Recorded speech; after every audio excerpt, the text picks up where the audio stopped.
Okay.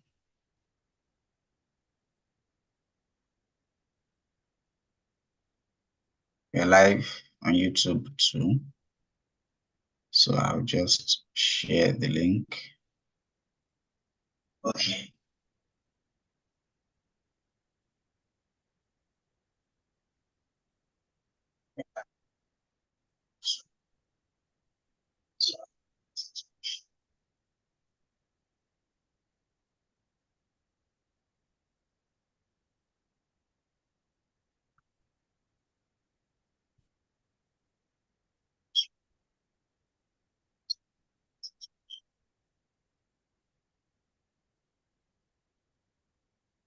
Got it. All right. Good evening, everyone, once again. Welcome to tonight's session on homecoming. Thank you for joining. Thank you for joining in early. I hope that today's attendance should be better. Oh, excuse me. All right. Today's attendance should be better than yesterday. So no, these numbers we are having are not encouraging at all. Please respond to me in the chat room or on mute. Good evening. How are you doing? How was the day?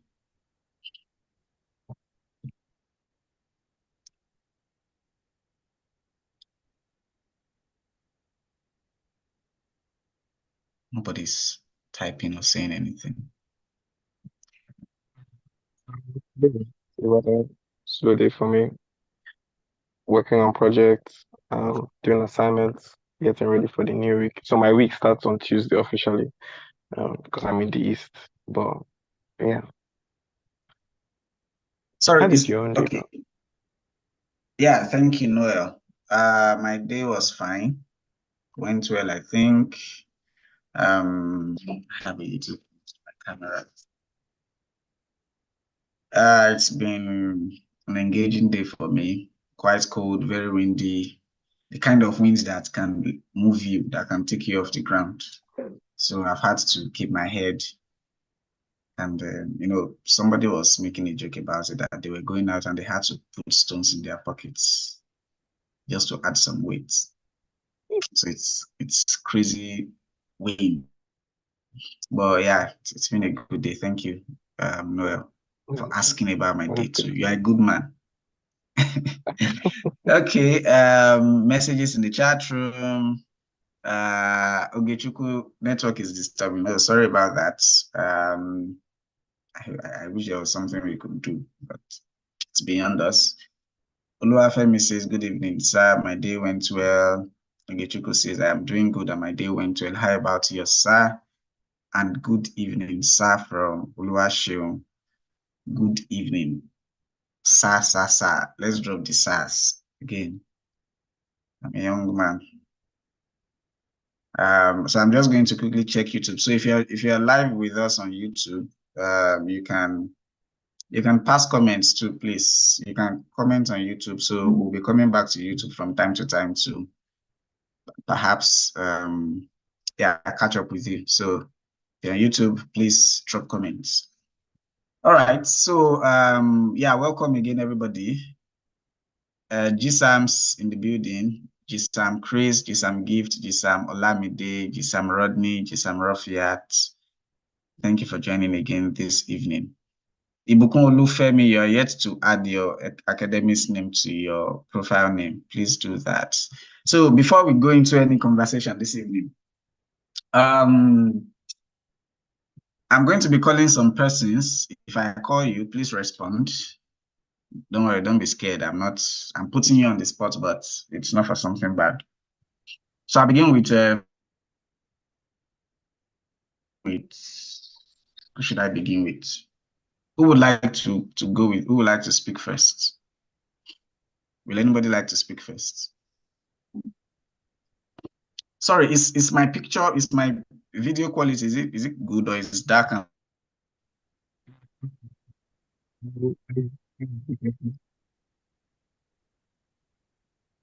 Noel, you're saying something?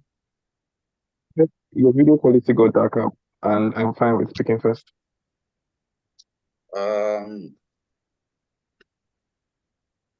Is it a little Okay, yes, better? good. Okay, thank you. Yes. Okay, thank you very much. Yeah, so I was saying who is willing to speak first? Who is willing to go first? I said I am. No, not you. I'm not taking you. Oh, sorry. Thank you. You spoke already. I want somebody else to speak. Let me check it too, in case there are any comments. We have 6 persons watching on YouTube. Okay. All right. So nobody wants to speak. Wow. Sir, I didn't get what you said, though. Please. Yeah, I said I I didn't get want to what you ask said. some questions, and I need somebody to just be willing to answer my questions. So I'll just take you, Ogechukwu, now, since I can confirm that you can speak. Hi, Ogechukwu. How are you doing?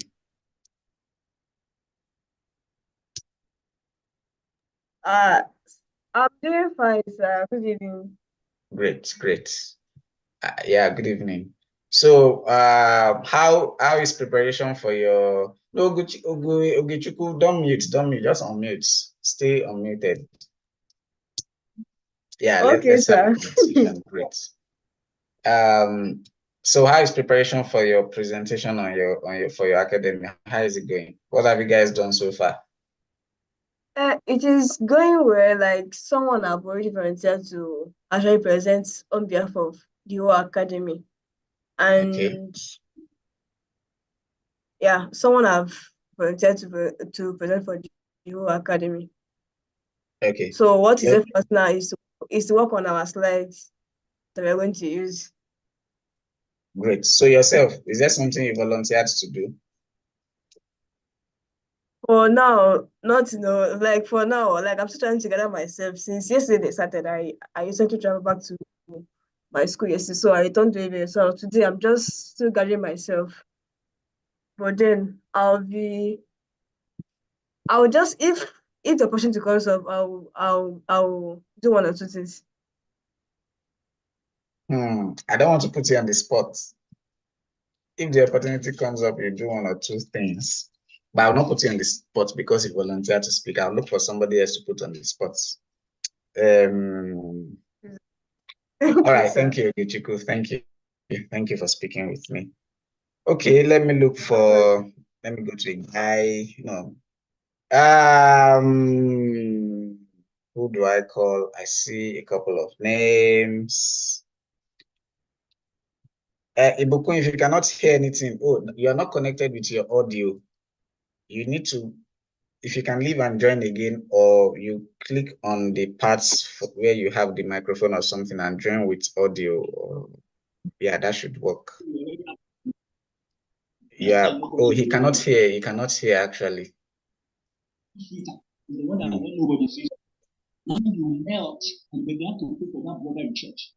Gisam, I know you are unmuted. Okay, let's mute up.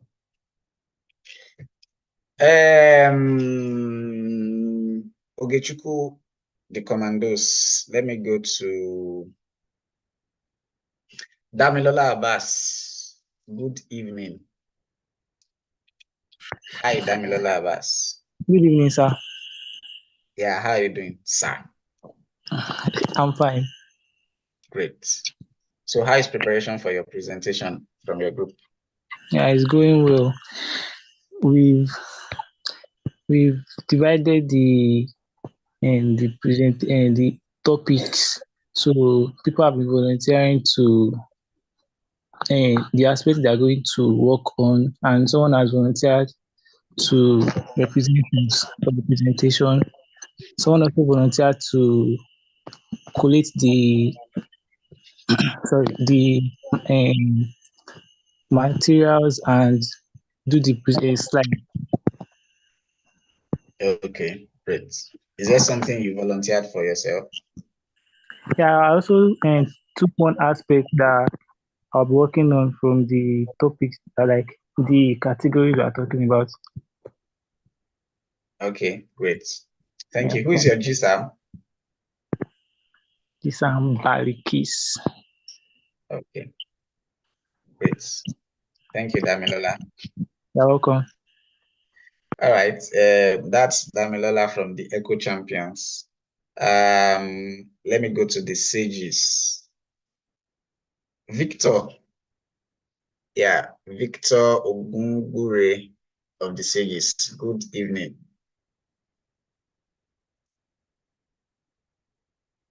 Victor, can you speak? Hey, Mr. Mayok, how are you doing, sir? I shouldn't put sir, actually. How are you, Mayok? Yeah, and you should not put Mr. Mayokun is fine, thank you. All right. So, Victor, who is your GSAM? Ajisam. Yes. Ajisam is what's the name again, sir? Rafiat Abubakar. Took you forever to remember. Okay. How is preparation for your presentation going? Oh, good. You're anticipating? We should anticipate. I said we are anticipating. You're anticipating what? The D-Day now. Oh, okay. So you guys are really preparing then. How many percent set are you guys? Okay. Data is ready, content is ready. I'll say 50%. 50%. Wow. That's a good number. Kudos to you and your team. Yeah. Well done. Thank you. Thank you, sir. All right.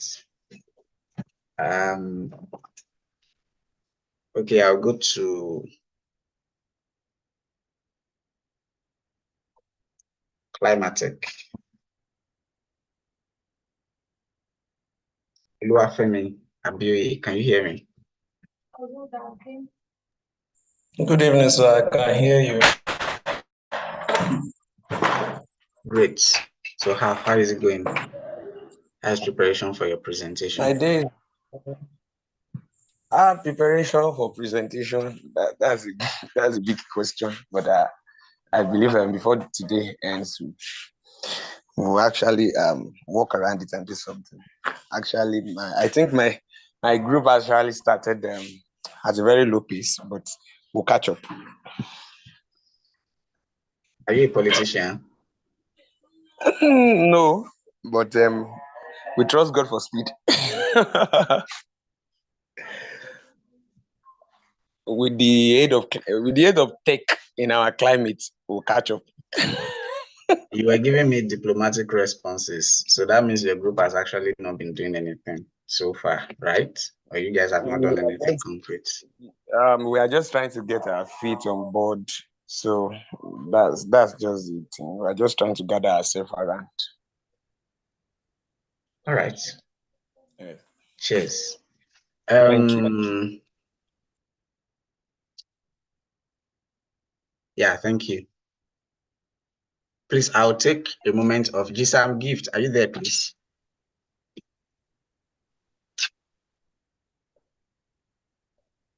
GSAM Gift, can you speak?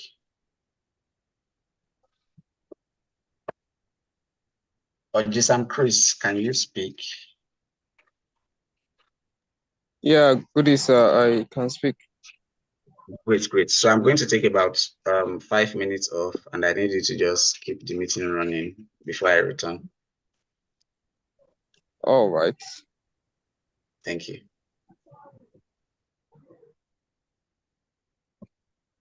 Okay, guys, good evening. I have to introduce myself. I'm GSAM Chris. And I'm sure most of you know me because we've been in GSA either as a tutor or as your GSAM. So tonight I think Chief was trying to get some of us to tell us how far we've gone with preparations for the presentation. And the last person, I was listening to the last person that spoke. That didn't sound very convincing. It didn't sound very convincing. So I think more efforts should be made on that front. So which GSAG is actually the most prepared at this point? So if you think your GSAG is the most prepared, let me hear from you in the group chat.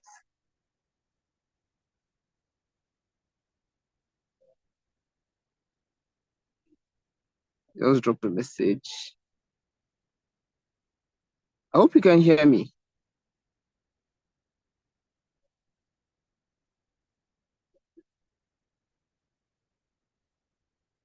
Please, if you can hear me, indicate. Let me know. I'm not speaking to myself.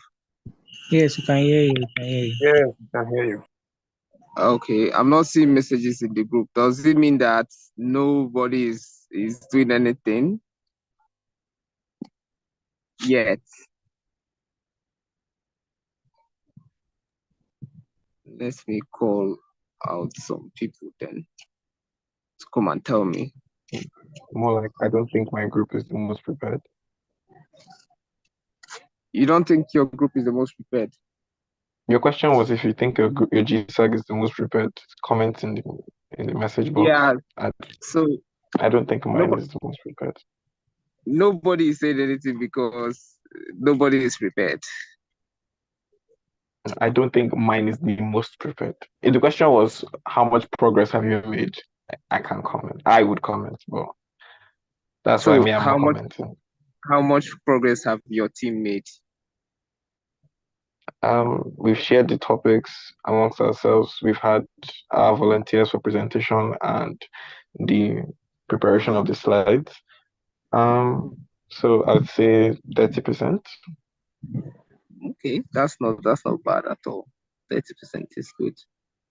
So I believe more work will be done between now and the next few hours. Yes, that's the hope. That's great. That's great. So I've seen a lot of people here from the stages. So Mahmoud, can you hear me? Can you speak?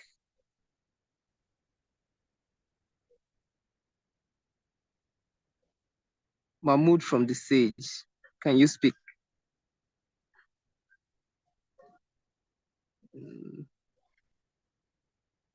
Okay. Mustafa is here. Mustafa, can you speak?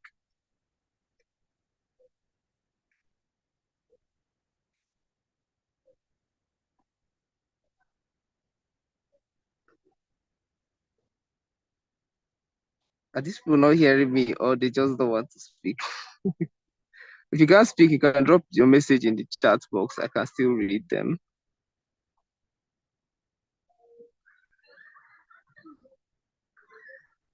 Yeah, good evening, sir. Okay, good evening, Mustafa. So I think somebody have said something about your GSAG and talked about how prepared you guys are. Okay, yeah.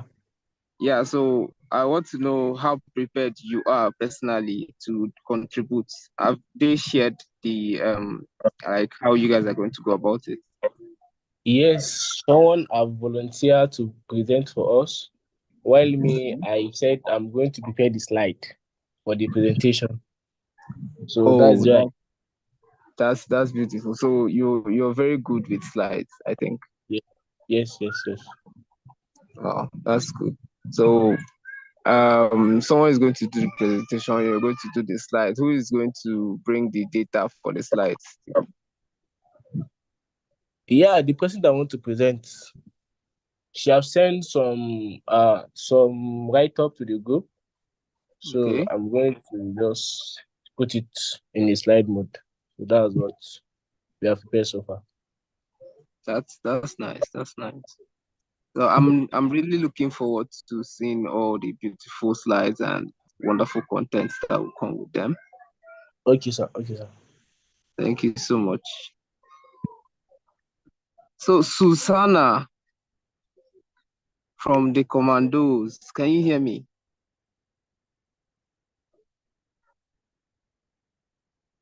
Please unmute the mic.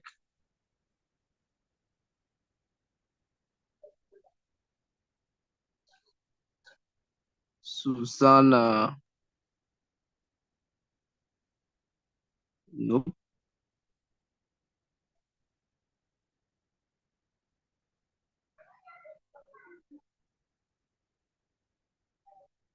Okay, Susanna is not is not hearing me or she can't speak. Let me find somebody Yeah, else to hello, call. Chris. Okay, Chief, you're back. Yeah, you can hear me, right? Yes, I can hear you. Okay, great. Thank you very much for holding the fort. All right. Okay, so now that the participants or our journalists have mentioned that they've been working, so we are going to ask the GSAMs themselves how their participants are faring and if some of the things I've said is true. So please let me know if at any point you cannot hear me very clearly. So I'll begin with GSAM gifts. Okay, let's begin with GSAM Rodney. GSAM Rodney, hi, good evening, sir.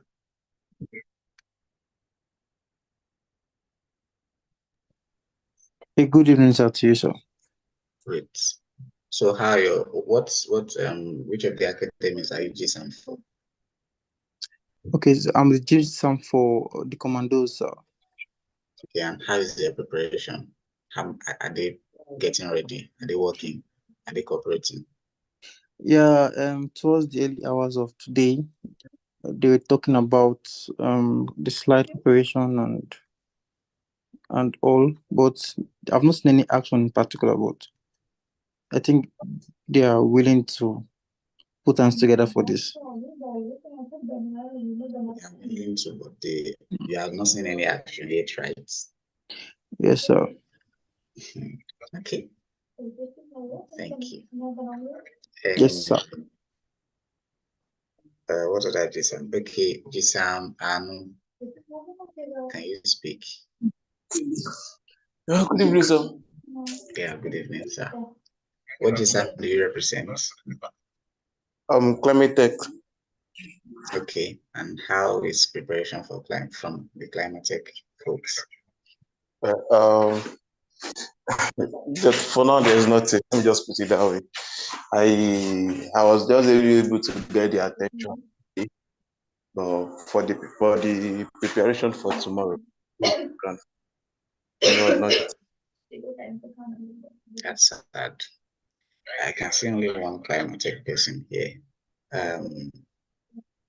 Oluwafemi, can you speak where you are?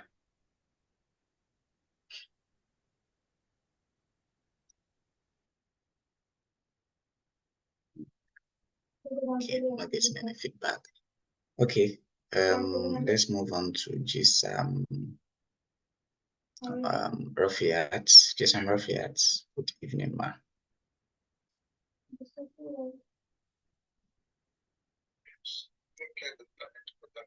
GSAM Rafiat, can you speak? GSAM Gifts or GSAM Olamide, can any of you speak?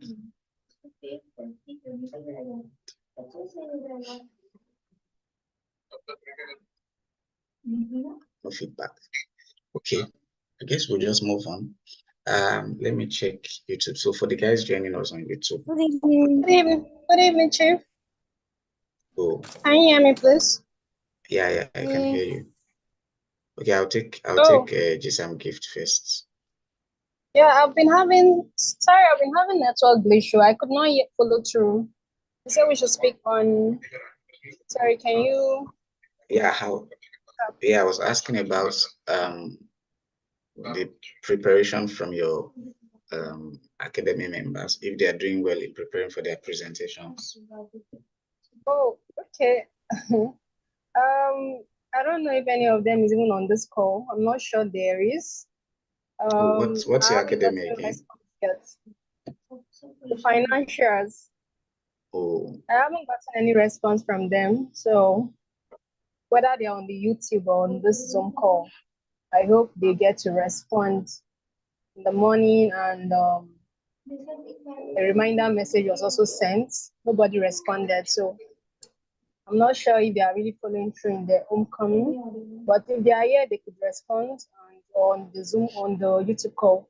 But for now, I would say 0% preparation because nobody has said anything. No action taken yet. Yeah. That's very sad. The financiers. Okay, we'll look more into that. Meanwhile, if you are from that academia, yeah, please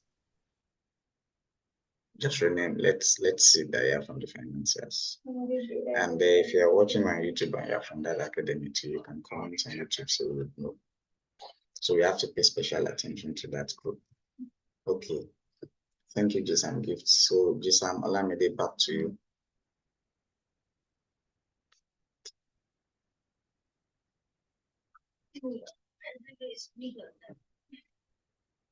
Jisam Olamide, are you there?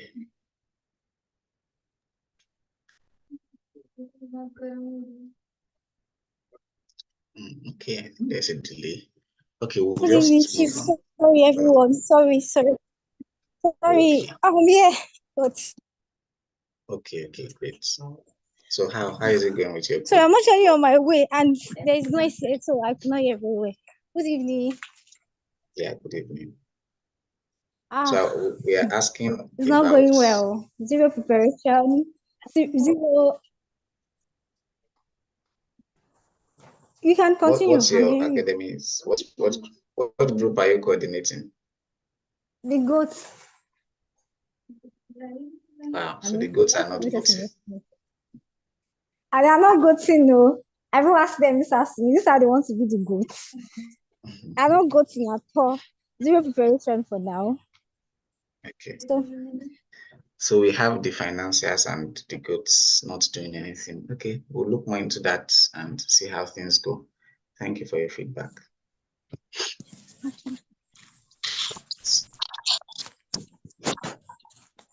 Jisan Balikis, you want to speak? Welcome to the call. Because of time, we'll just move on. So we asked that every academy brings 2 questions, 2 solid questions, not just 2 questions. Yeah, so this is what we are going to do. I'm going to mention someone's name based on what I'm seeing here. Aremo Kende John, please add your academic's name to your name so that we can know which category you belong to. So Damilola Abbas, kindly post the 2 questions for your group in the chat room. Mahmoud, that's Damilola Abbas of the Eco Champions. Mahmoud of the Sages, kindly do same. Noel of Eco Champions. Oh, okay, Damilola is already doing that.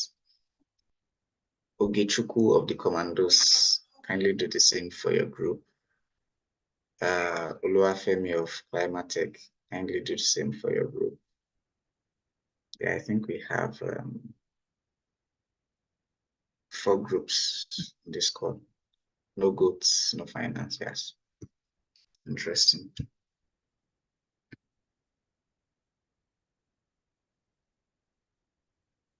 So I'm looking forward to seeing the questions before we proceed.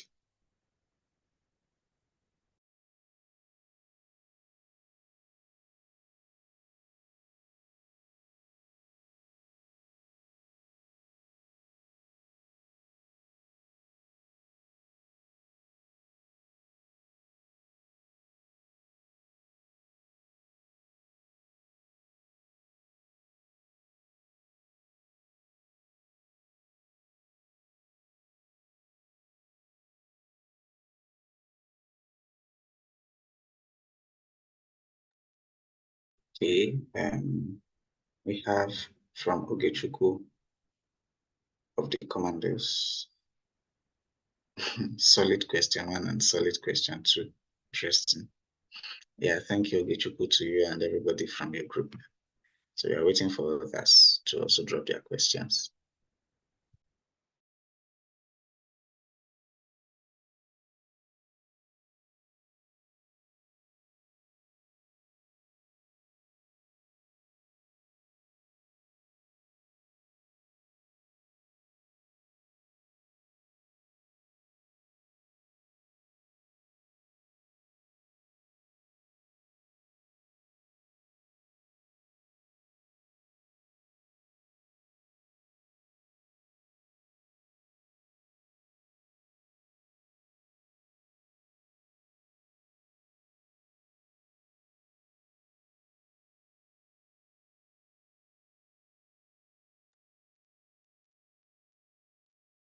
Yeah, we are waiting for the question. So Damilola Abbas, Mahmoud, and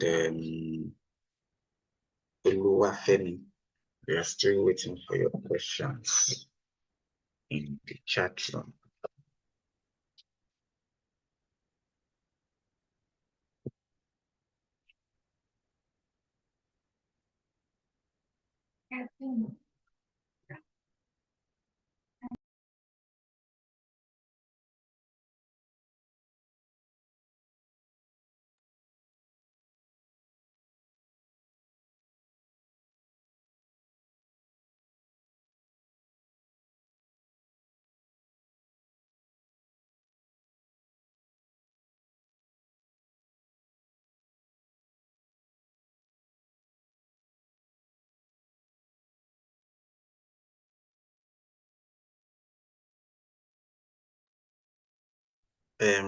Yeah, Ogechukwu, I just read through your questions and they are kudos to you and your team again. Waiting for the questions from the other groups. I'm still waiting for that.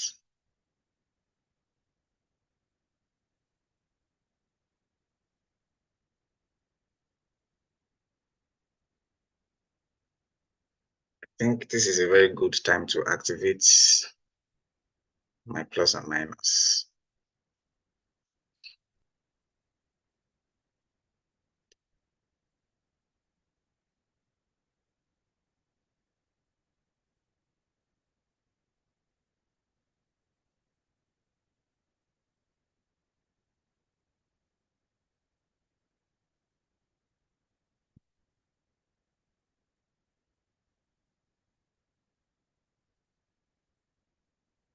Okay.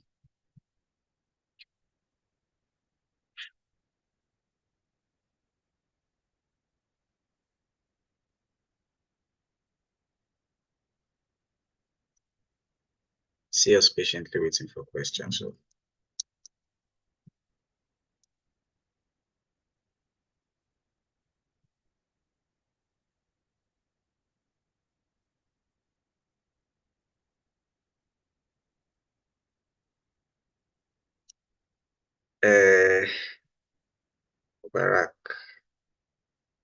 Mubarak Mustafa. I want to say your questions are not solid, but this is solid question one, according to you. So I'll wait for the second one. What are the effects of styrofoam? How does one affect our lives? So Mubarak, your questions are not solid. Well, number one, I think I called somebody else to post for your group, but it's good that you posted. And the reason I'm saying your questions are not solid is because these are things that now compare your question to the one that was dropped by Vichuku. You'd see that your questions are questions you can answer via Google. You can go to Google and answer those questions. Please excuse me.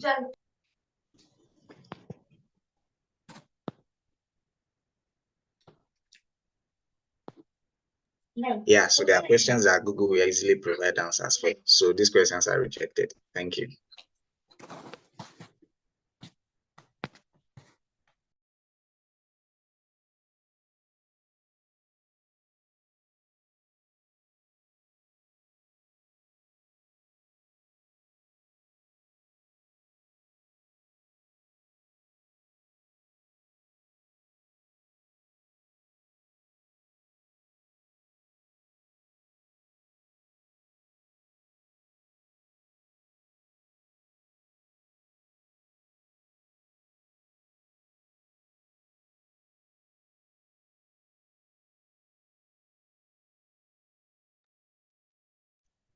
Okay. So I'm still waiting for other persons to the two other groups to also drop their questions. So for the sages, these questions are rejected. So you also have to drop me sets of questions. And that's why I've been saying solid questions, and don't just ask textbook questions or things that you just pick online for just wanting to ask questions sake.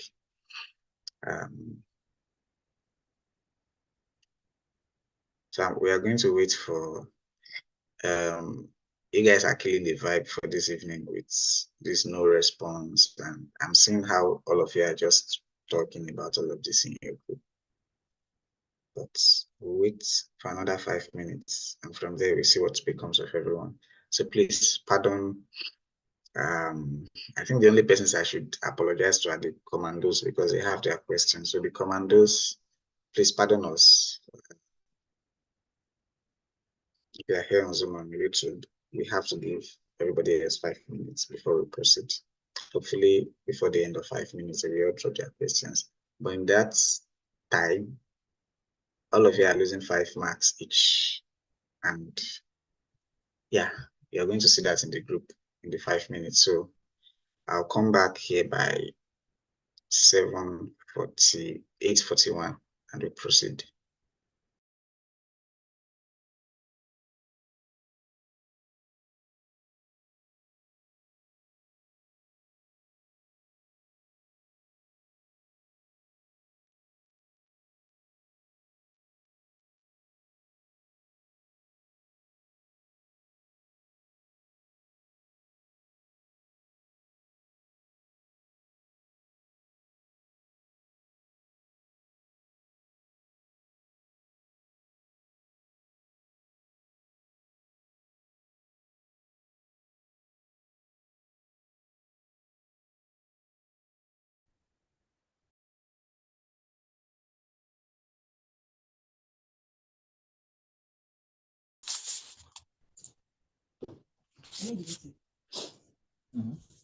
Come on, video audio.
Okay. Yeah. Hi, everyone. Sorry for the break in transmission. I just this whole question, like plan for engagement first, but I guess all of those are going to have to change now. So just bear with me a little more.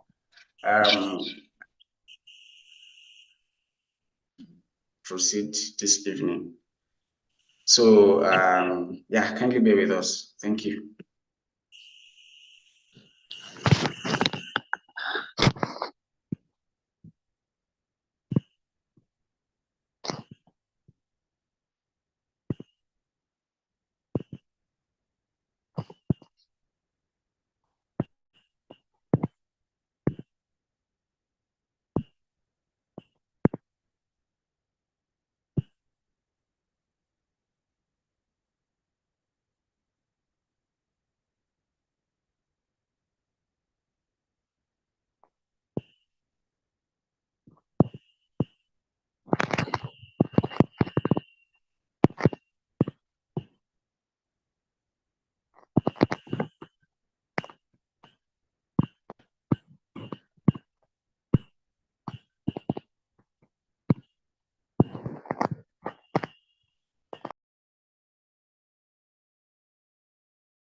Okay, everyone. Once again, I'm very sorry for the disconnect, and I think my network is acting up surprisingly, or was acting up for a moment there. All right, so we are just going to proceed. We'll come back to those questions eventually, the ones that we have. So yeah, this is what happens when you do not submit your questions. I mean, please let's try to do everything we are told to do. The plans for this evening revolved.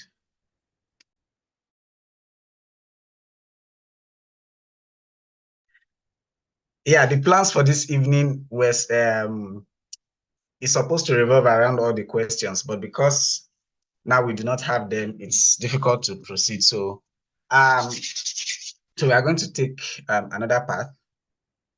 So how many of you, when you were younger, my video is off. Sorry.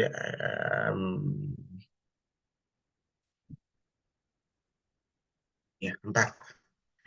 So how many of you wash plates when you were young? Or how many of you still wash plates in your house now? We will come back to all the questions that we have, but for now we are going to try something else. Like, you wash plates, you do dishes in your house, or you did it when you were young. Was it one of your favorite chores, or it was one of the chores that you hated doing the most, and you always get conditions to do it by your mom or your siblings? Or the I think I saw somebody wrote, I just wash plates. I just wash plates, finish now. Okay. So okay, Noel, you are speaking.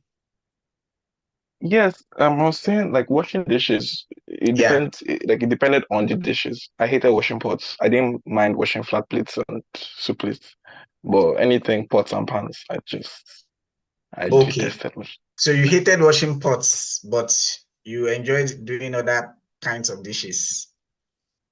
Yes, I didn't mind. Wow, that's interesting. Thank you. On YouTube, if, the guys joining on YouTube, you can comment also. I'll keep checking YouTube. Okay. Let me read comments in the chat room. I still watch book now. I hated doing it and I still hate it. Okay. So there was when we were growing up, I think, I don't know, maybe based on the family, there's this conception. I don't know if it's a misconception, maybe it is. Yeah, probably it is that the kitchen duties is for ladies, and maybe ladies should wash plates more and all that. In some families, it was like that. Ladies always wash the plates, and the boys perhaps always do cleaning or try to do the heavy duty jobs. Was it like that for you? Everybody was washing plates, male or female? You wash, boys eat the food, really. So was it like that for you, or everybody was washing plates, everybody was taking turns to wash plates? Man or woman, male or female? Please comment. We are taking our conversation from there this evening. Everybody took turns on my part. Great. Thank you. You are in school currently. Oh, you are living by yourself and you wash plates. You don't have a female sibling. Oluwaseun, wow. So yeah. So I'm not saying in any way that it is the role of females to wash plates. I'm just saying that these are some of the things that were the mindset or like practices while we're growing up. I mean, everybody should know how to wash a plate. So I'm happy that some of you said that you hated washing pots and all of that. So for me, while I was growing, we used to have this system where my sister would be washing, or whoever is old enough to do the dishes would, yeah, so there's usually a pair of us. So the older sibling will be washing while the younger sibling would be rinsing. So I hated washing plates so much. And what I used to do back then is, so when my sister washed, I would rinse. Everything was going fine. So when my sister outgrew that stage and I had to be the one washing, and my younger brother would have to rinse, then I intentionally was, washing the dishes in a very bad way, such that when he's rinsing, there will be a lot of oil in the rinsing water because I'm doing a very poor job in the washing aspect. So it's all just complicates the whole process. You're trying to rinse a plate and the whole water is getting oily after you dip in one or two plates. And eventually, at some point, I was removed from the whole plate washing thing because of that attitude. But then a few weeks, I was brought back, and this time around, the whole thing was on me. So they removed my younger brother from the equation, and I had to do the dishes myself. Washing and rinsing. I learned my lessons there. But there's something that I have always wondered about since when I was younger. And, I've had arguments with people, with my mom, with my siblings, or I've questioned their thoughts about it. And it's that when you do dishes, there's pots, there's like the big pots that have some things that are burnt that you have to scratch or scrub. There's like the pots that have things that are not burnt. There are cups, there are plates, there are spoons, different kinds of things. Even for cups, there are different categories and all that. So I've always wondered, which one should I wash first? Which one should I wash first? And which one should I rinse first? And why should I wash this one first, or why should I rinse this one first? I think most of the pondering was in the rinsing aspect. Which one should I rinse first? And in my house, maybe before I talk about mine, I'll ask you guys. I think my mom made a recommendation one time that this particular one should be rinsed first. And in short, there's a particular category that should be rinsed, maybe almost immediately you wash them. If the plates are many, you don't wait until you're done with all the plates before you rinse those ones and all that.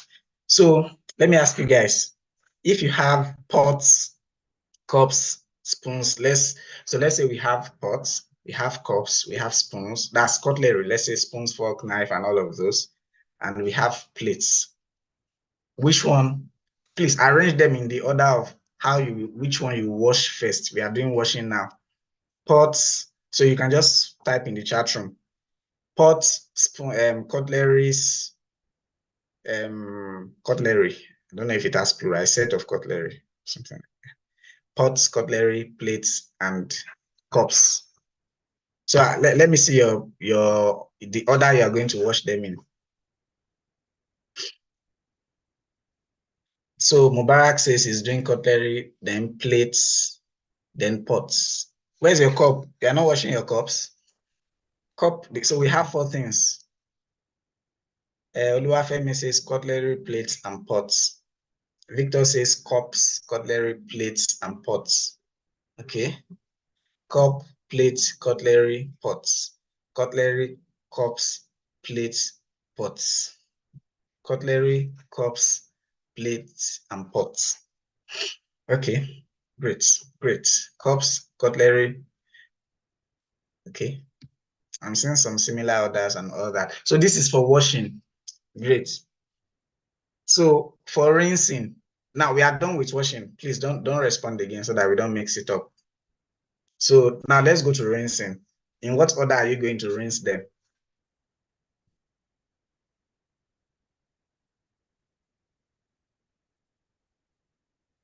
In what order would you rinse the plates?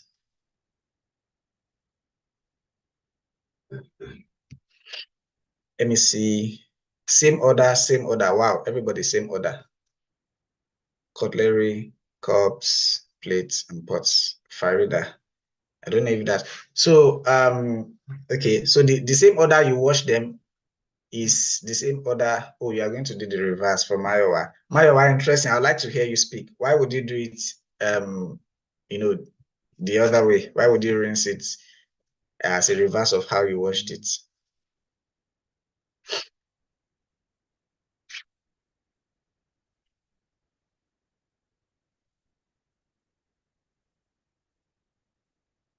Mayowa, can you speak?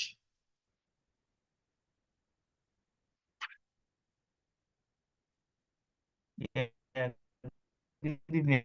I'll try. I think I'm having an issue with my network here. Sorry Um, about that. yeah, so but for me, typically, by the time I do, of course, the first one is one with them. Can I go on? It's quite the Hello, sir. signal is very terrible. We can't really pick what you're saying. Sorry. Sorry, Mayowa, we can't really hear you. Okay, let me try someone else. Oluwafemi, can you speak as to why you wash it in reverse order? All right. Initially I said I will use the same order, but Wait, Oluwafemi, before you continue, I remember calling you a couple of times when we started to ask about your preparation and all that, and you did not answer me. Right? Don't worry, I'm not arresting you. I just remember you did not respond. Now you are responding. Cool. No, I did not get what you said just now, sir. I said earlier on the call, I was asking preparation in your group for the presentation and all that, and I called you several times, but you did not respond. I actually responded before you left the group. That was when you were asking maybe I was a politician. I responded. Oh, that was you. Oh, I'm Yes. sorry. Apologies. All Okay, right. okay. Please go on. All right. So I said normally I will use the same order, but a situation can warrant me to use the reverse order. And that situation is if I do not have a separate bowl to rinse them. So I will have to rinse the pot.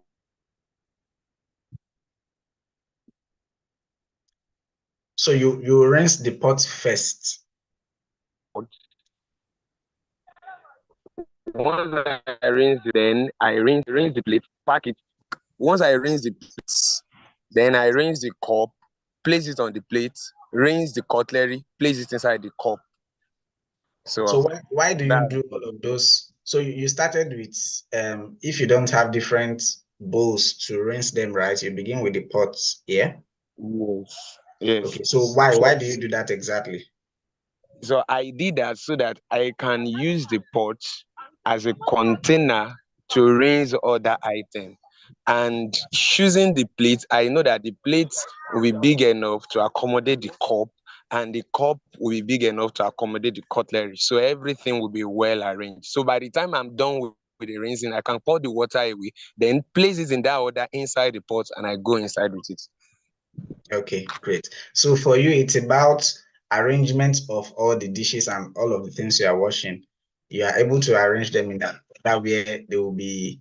Yeah, I think that's something also. I think it was a special skill when washing plates that some of us will just scatter it all over, but some persons will wash plate and the way they will arrange it after to look beautiful, and it will tempt you to want to enjoy washing plates. So thank you. So arrangement for you may determine the order at some point. Does anybody else want to speak about how they rinse, the order they rinse, and why they rinse it in that order? If you can speak, if you can unmute. Of course, there's somewhere I'm going with all of this conversation or about washing plate and rinsing plates.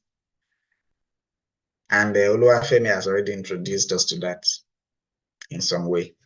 I would like anybody else to speak. Anyone else to speak, please. Hello. Farida, please go on. My order of arrangement will be from the cutlery to the cups to the plate and the pots being the last one. Why I choose to arrange it this way is that the cutlery being used, there are different kind of cutlery for different meals. Some might involve the use of spoon, the sauce spoon, knife, fork, and the like. This order of cutlery sometimes tends to harm people. Like, when we mix the cutlery, the pot, the spoon, and everything together inside the washing bowl, we might tend to unconsciously drag one of it and injure ourselves. So by rinsing out the cutlery, it's just the safety is actually being taken into consideration. By rinsing out the cutlery, we are going to have a whole lot of arrangement, because there is this kind of devil that goes around with cutlery, especially spoons.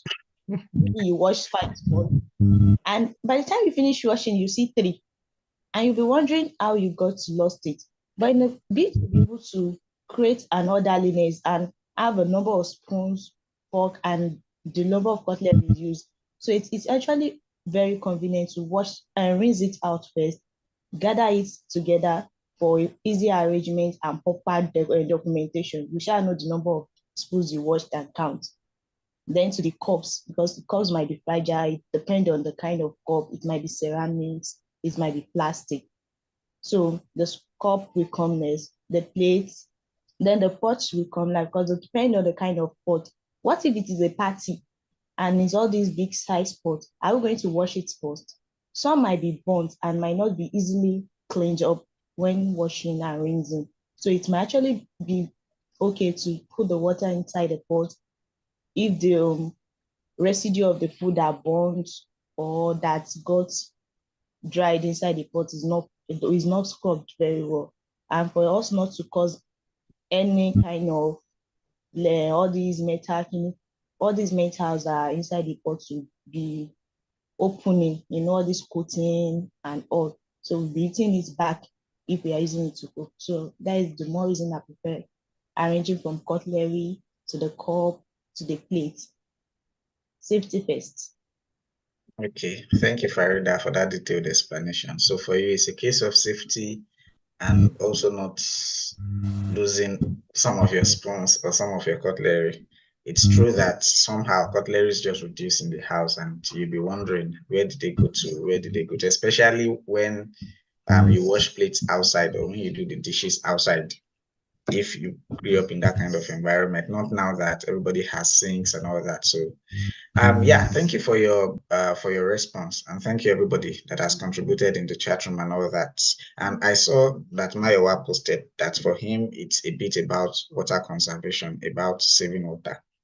So the reason I brought in that analogy is because somehow, some way, somehow, in the way when we are washing plates, we create these thoughts around how, you know, we give an order to how we want to wash the plates and how we want to rinse the plates. And we find a reason for why we are doing this one first. Maybe at some point, maybe you did not really think about it when you were growing. Maybe you haven't even thought about it before now that we are having this conversation. Maybe your parents, your siblings, or somebody has told you that you rinse the cup first, you rinse the spoons after, and all that. So for me, for example, I remember being told at one point that always rinse the cup first, because when you have rinsed so much plate, the rinsing water gets dirty, and some of the dirt, some of whatever is in the rinsing water can stick to the cup, and we drink water with a cup.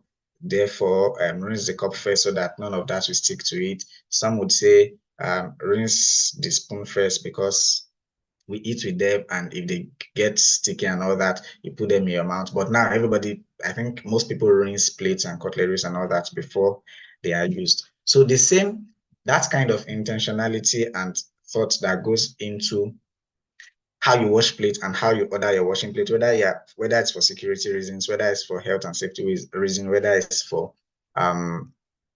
what Oluwafemi mentioned earlier, for arrangement reason. There's a bit of intentionality that goes into that process that helps you to plan and design how you're washing your plates. And that's just what I want to draw out of that conversation, of all of those things we talked about. There's a bit of plan. There's some plan that goes into how you wash your plates. You know, that's a very basic thing. That's something we do every day.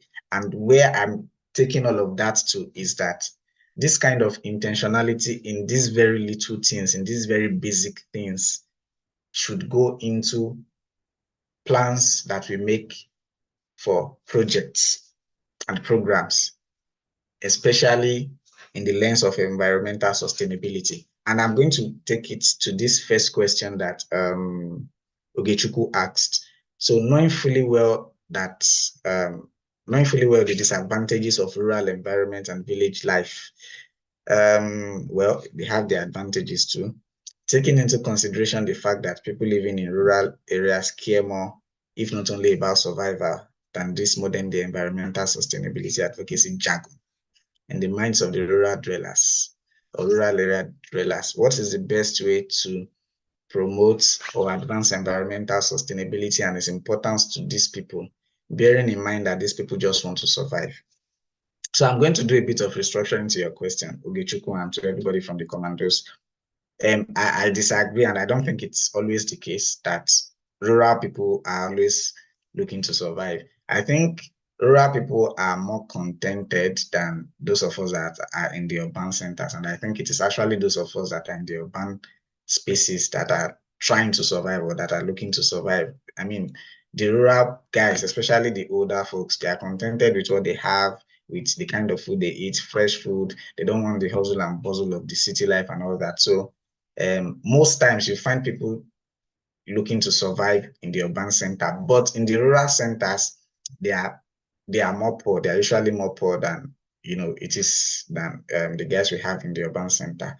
So and sometimes they are just their focus is, yeah, let's just eat. All of this conversation that you're talking about does not concern us. So it's not always the case. There are exceptions where some rural people may also be scampering for survival based on environmental conditions, based on economic and social conditions. So, but the main question there is when people are, trying to survive, and you are bringing in the discourse of environmental sustainability to them, how do we balance that out? Because these people just want to focus on being able to feed themselves, feed their families, and here you are telling them not to cut down trees, not to drive cars, not to do this and that, and just to reduce anything they are doing or to stop whatever they are doing. So I think one of the ways, I think the approach we have been exploring for engaging with some of these people that are really just trying to survive is wrong. The major approaches we have been employing to engage with them is wrong. Personal thought, and we present it to them as such that everybody, the world is going to come to an end if we don't stop doing this. So if you don't have a car, good, don't buy a car. Continue to walk, trek. I mean, I saw our responses on the group to the gene I dropped earlier, and how many people are saying they trek, they do this, they do fine, beautiful. But you know, when we come and present that, oh, this is an apocalypse. If we don't stop doing this, if we don't stop cutting down trees, the world is going to come to an end by 2030. The world is going to come to an end by 2050. So everybody stop what you are doing and go and look for another way to do it. So I think that approach is very wrong. And instead of telling, so we make it look like the environment is exclusive of everything else that is happening.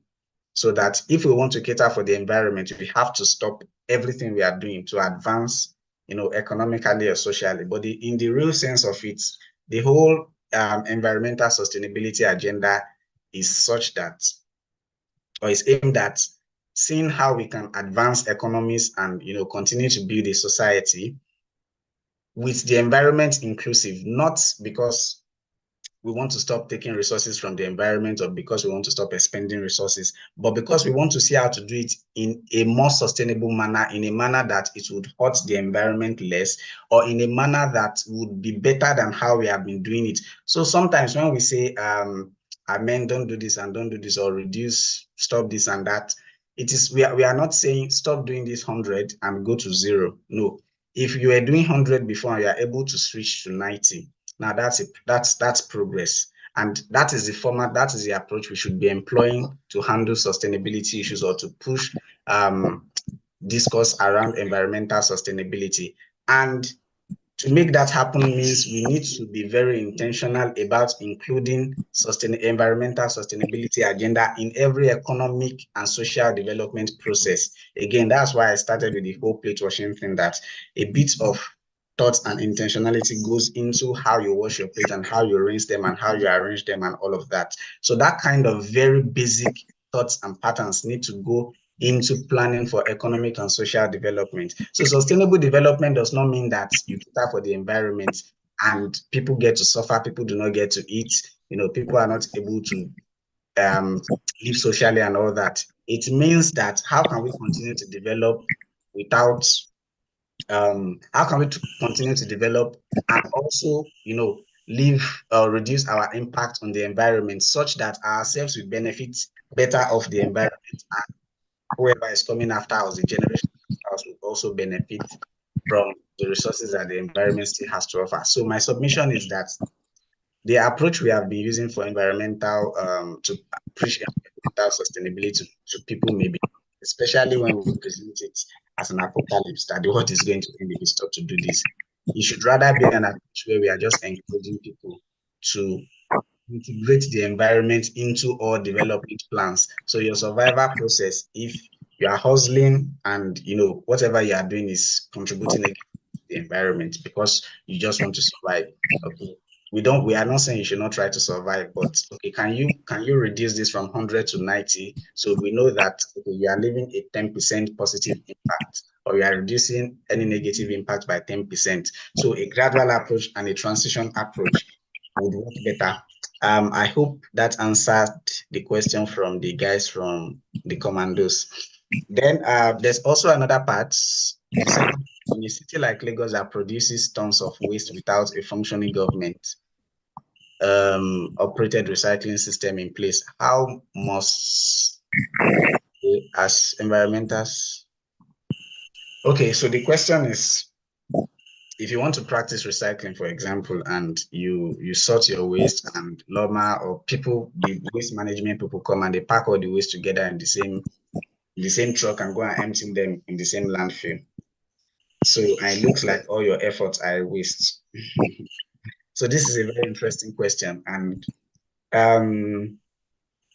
so sometimes, or many times, some of these things are beyond our control and we can only do what we can do. So you understand that you have to sort your waste and all that, and somebody comes, the waste management guys, and they put all the waste, they pour all the waste together and go and dump them together in a landfill. So take respite in the fact that some persons will go to those landfills and collect the recyclables from your waste. Yeah, the organic part of it will probably decompose and release methane and all of that. You cannot help it, but you will not let that discourage you really to stop sorting your waste when you can, if you continue to see the need for it, especially so now the government is also has also not risen to a position where they can manage all of this effectively.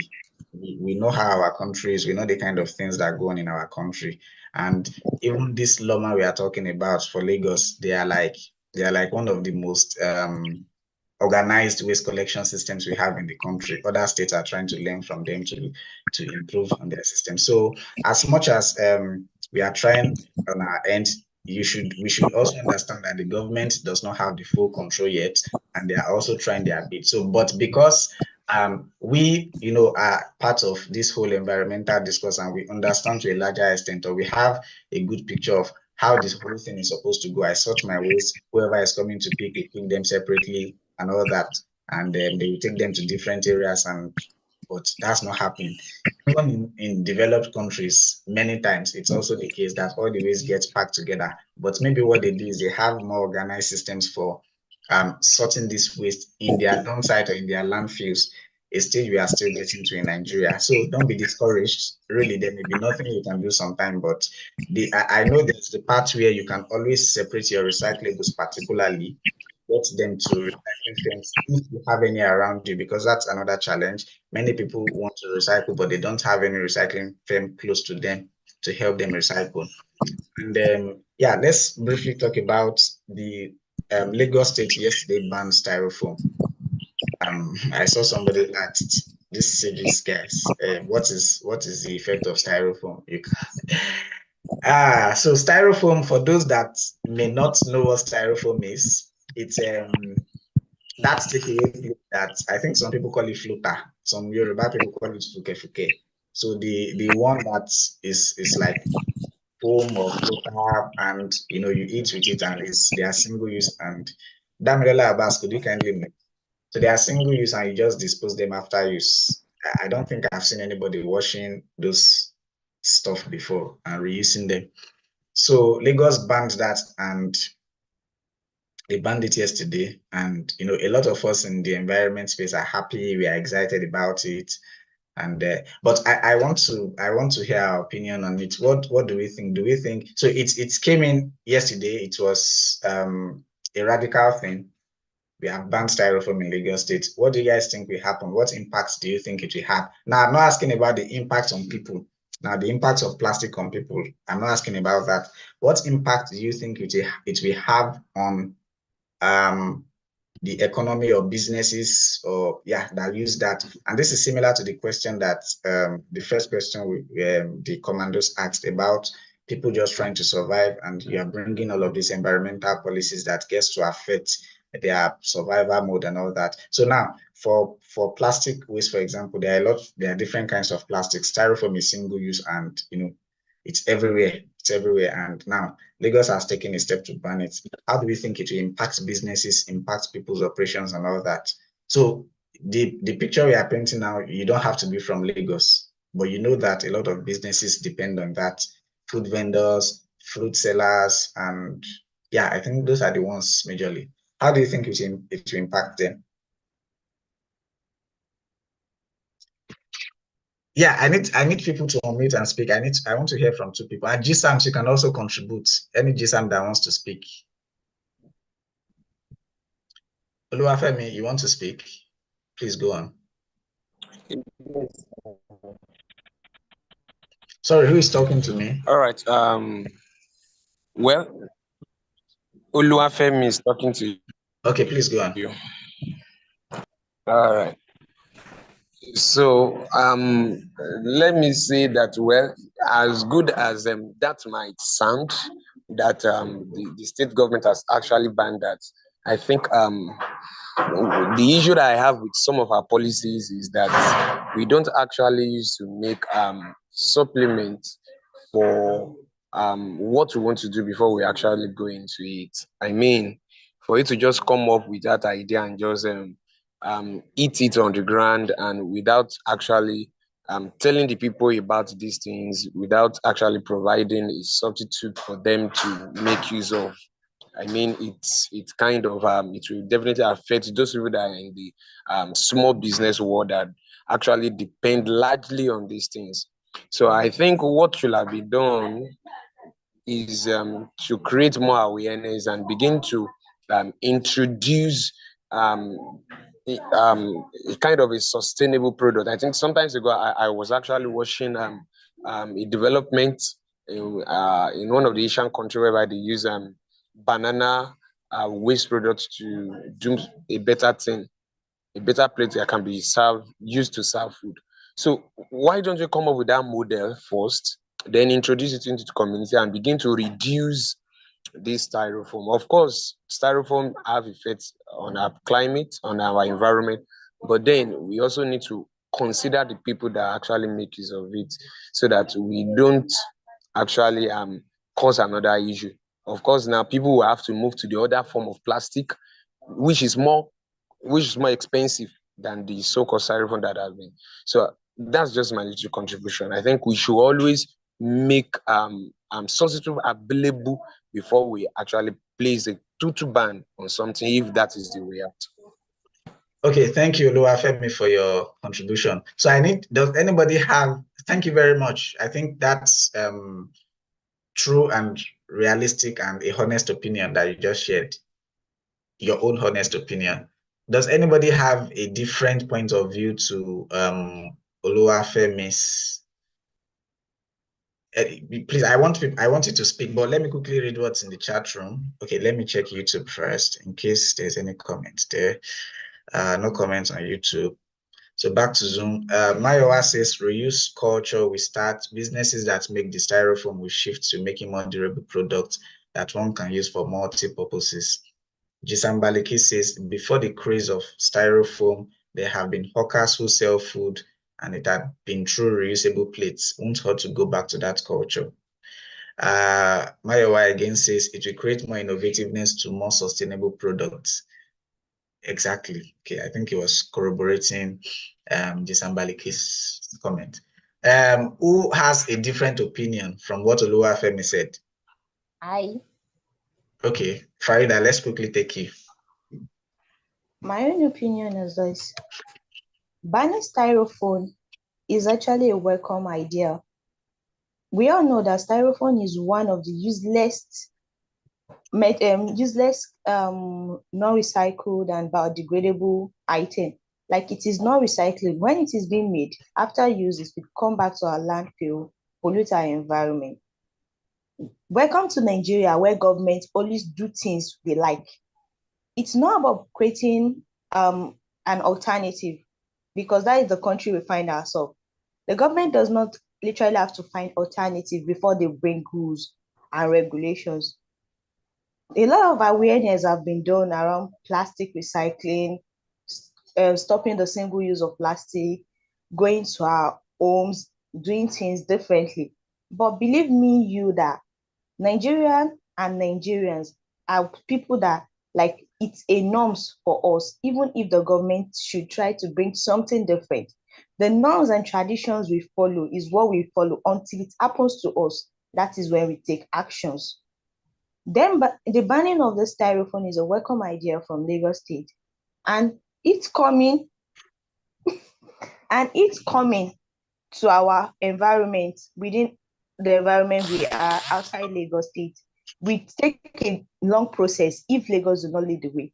People think we should bring alternative things. There are a lot of workers in our streets that help with plates and that sell food. You come back and give and collect your plate. It's still reusable. It's just to buy detergent and wash it off. There's an innovative ideas that come with our ofada rice. It is being packed in this ewero, I forgot the English name, together with all what it has. And it is actually biodegradable. Why is meme makes a leaf and we eat it? If alternatives should come, it will come from innovative ideas, creative thinkings, and collaborative efforts. If we do not stop styrofoam use now, we keep on taking it and consuming it. Plastic and biodegradable and non-biodegradable of different sizes, origin, and shapes has littered and carry and fill our environment, the landfill, the water. We are eating microplastic, micro and nanoplastic, and all. Macro debris are inside our fishes and we are coming and back to us and consuming all this. So do we still want to be creating innovative idea? We are well orientated. That is a different idea. We want innovative from the government. The government will not do something unless we, the indigenous citizens, try to do something different. And how will we do something different is when the government cuts us off on what we think is good. It's just like flooding. Until the flood happens to our community, maybe it carries 1 or 2 houses. That is when we remember to clear our drainages. The banning of styrofoam should not even come with any alert when it comes to Nigeria. They should ban it. And people that are guilty of using it, if they do not see it in the market, they will know that they look for the plastic one. That one is even good. I can carry it inside my bag. I want to buy food, sell it here. The only people that will actually have an alternative way of not selling food for me maybe eateries and restaurants. So then they will like, we're selling this. I might stock it up and use it to carry something in my room. That is just the difference it will be. So until we are the change and Nigerian, until it happens to us, we will not take changes. And we have to be intentional about what we do. Because environmental awareness, we'll keep on talking, we keep on saying things. Farida, sorry, I have to cut in. You're making a lot of sense and yeah, speaking so sweetly and interestingly, but because of time, I have to just cut in. Thank you for your thoughts on that. I'll be willing to take just one more comment from anybody, GSAM or participant or Greenie. Just one more comment on this issue of styrofoam. If you want to speak, if you want to whether support what Oluwafemi said or support what Farida said, any of the two. So please, please, we are not discounting anybody's opinion or thoughts on these issues. The way you are looking at it, more points should be added to climate tech. So the way you are looking, that's true. Oluwafemi and Farida from climate tech, interesting. But people have been commenting from other academies too. So the angle, the perspective you are looking at the issue from is different from how somebody else is looking at it. And so don't think that anybody is rubbishing your thoughts or opinions on the issue. So one more person, if anybody wants to speak, if not, I'll just speak on the matter and share my own personal thoughts. Okay, nobody's speaking. So one thing I want to begin with is that I loved what Jisam Balikis mentioned. Yeah, styrofoam is terrible, very terrible. It's, you know, when you are thinking of there's the whole topic of plastic pollution and there's styrofoam. It's like, it's very crazy because you use it once and you dispose it and it's everywhere. It's very easy. It's very, you know, so plastic is plastic. I saw this quote somewhere some time ago. I can't remember it correctly, but it says plastic is terrific because it is durable. And it also says plastic is terrible because it is durable. So two things. Plastic is terrific because it is durable. Plastic is terrible because it is durable. And, you know, the reason why we started using plastic more and more and we are looking for single-use plastic is we are just looking for comfort. And like Baliki said, in the past, the norm was when people are hawking food, you buy your food and sharp, you eat it, or wherever you go, they wash the plate and all that. And it was fine. I mean, we were living that life. It was cool. If you need to carry food, if you want to get it away, you go there with your cooler. There was no shame in it. Like nobody was ashamed. I remember times when we were growing, when my mom or my dad, when we were hustling too, they would send us to go and buy maybe soup somewhere or this somewhere. It happened with a lot of families, and there was no shame in it at all that you have your cooler that you take somewhere and you go and buy stuff. But now if you look at our generation now, you ask or you say that somebody should, instead of, so you want to go and buy food somewhere, you collect the styrofoam from them. If you have that option, or you have the option of going with your own cooler, most people will choose the styrofoam because they will feel that the cooler is embarrassing to them. Why would I go with a cooler? Fine boy like me, fine girl like me. You know how many people go see me outside? I feel meet my soulmate outside and all that. But because we're trying to move to these very comfortable things, we started creating more problems. And the part where it is terrific because it is durable is that for some kinds of plastic, they have this, they are strong and you can use them again and again and again and again. And there are also some that are terrible because, you know, they are single use. And even for the ones that are terrific, when you are done using them and you dispose them in the environment, they are durable. They are there for hundreds of years and they are causing harm. And so the first plastic that was ever created is, the first one that was ever created is most likely still somewhere. Maybe it has broken down into microplastic or macroplastic, but it is here to decompose. Some people even say that plastic never decomposes. It just breaks down into smaller particles that finds its way into plants and animals, humans, bloodstream, breast milk, all parts of humans. New babies, they find it in them, even from breast milk that they suck from their mothers. So because we are trying to move to more comfortable situations that looked more comfortable when they came as innovations, we did not really assess their environmental impact. And this is not just for Nigeria, it's all over the world. But it's like, because we don't have a good waste management system in Nigeria, it just gets worse and we see all of these things everywhere. So personally, I think it's a very good effort. And speaking about not providing alternatives, that is becoming a cheap excuse from people, from everybody. Say, if you want to take a decision, if you want to make a decision, provide alternatives first. Yes, nobody is not saying we should not have alternatives, but like some persons have commented and typed, innovation will not come until there's difficulty, until there's a challenge, until it is not possible to use this option anymore. New innovations will not come, because why would we stress ourselves to go and be looking for something? Now, everybody would have to adapt. If there's compliance, if compliance is enforced in Lagos, everybody would have to adapt. There will be no more styrofoam use. Everybody will start using the kind of plastic that you can reuse. Yes, it may make things a bit more expensive. Maybe there will be 50 naira, 100 naira addition to anybody that wants to buy with plastic takeaway and all that. But eventually, everybody will adapt. The truth is, sustainability and comfort most times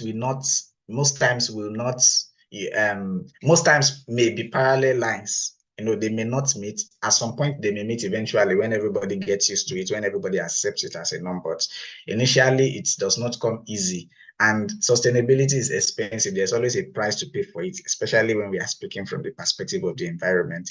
So when you say there are no alternatives for styrofoam, I don't think that is entirely true, because there are many kinds of plastic you can reuse. The one you can microwave. Gisam Gift says they don't coexist, comfort and sustainability. You can carry your cooler that is plastic or metal and all of that to go and buy your food. It can become a norm again and nobody will question you. Coca-Cola in Nigeria, back then we take bottles, glass bottles, we go to buy drinks and we come back with it, we take your bottles. And that was active recycling. But because we saw plastic easy to move around with, it became a thing. And now it's causing a lot of problems. So yeah, that's my opinion on that issue. What question were we trying to answer? Sorry, I'm trying to go back to the question that was asked before we started talking about styrofoams.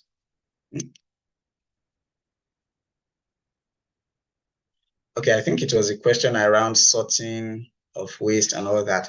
So my submission for that question was that, yeah, all of this may be discouraging when the waste management agency are not actually sorting this waste or taking up the waste you have sorted yourself, when they are not collecting them differently. But know that at dump sites or landfills, there are people that go to collect recyclables. That really happens a lot. It's happening most times. And as much as possible, continue to do what you can do. The fact that you are doing it is a means of education to some persons, to some people.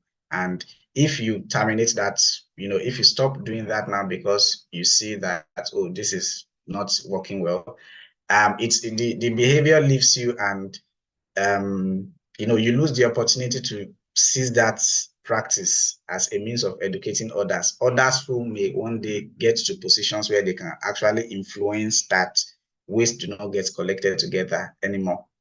So that's something to always think about whenever you are doing something and you feel discouraged that this is looking like it is not yielding a lot. And try as much as possible to recycle. If you have any recycling firm close to you, personally take your recyclables to them. At least you're making an extra effort. Okay. Oh wow, it's already 9:30. Let me read through the other questions. With increase in climate change, a phenomenon called eco-anxiety, what role do you think this plays in the mental health of the younger generation, Gen Z and Gen Alpha, who are having to grow up in this world? And that's a very solid question. But I think that honestly, my thoughts, I'm not, this is entirely a personal opinion and it is not founded upon any, I'm not saying this based on how I think I'm knowledgeable about this topic. I think that these days that we are trying to create some, we are bringing some abstracts to life. We are giving life to some abstracts in the name of pushing the whole climate change or the climate action agenda. Now there's eco-anxiety, of course, it's been proven, there's been results that the environment impacts your life and all that, impacts how the quality of your health, water you have access to and all of that. So that is correct and very well proven. So when you're asking what role do I think this plays on the mental health of the younger generation? Personally, I would say that is not something I would not push that. And again, this is my personal opinion. I would not push much about the mental health impacts of it for Gen Z or something. I think what I would want to do more is, guys, this stuff is going to affect your health, whether mentally or physically or, in any wise, it can affect your life expectancy and all of that. And what I would want to push is that this Gen Z and this generation Alpha folks that we are talking about, I would want to get them educated and also make them advocates themselves. So if you're asking me what impact it has on their mental health, yes, maybe the kind of environment you live in can affect your mood, can cause mood swings and all that. That's a given. But I don't think that is what we should be throwing so much energy behind. I think we should be throwing more energy behind how to get these Gen Z and Gen Alpha people to be parts of, to become advocates for this cause themselves. So perhaps maybe when we have an understanding of how it affects them in different ways, that can spur them on to actually become part of the climate actors as we want. But I personally would not want to throw so much energy behind this. If anybody wants to speak about this, you can speak, you can unmute and speak about it. If anybody wants to say something about the role what role do you think climate change or the whole world getting unsustainable, what role do you think it plays, or how do you think it affects the mental health of the younger generation?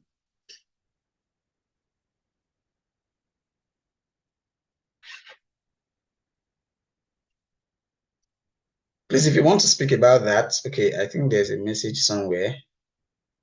Oh, this is still about cooler and stuff.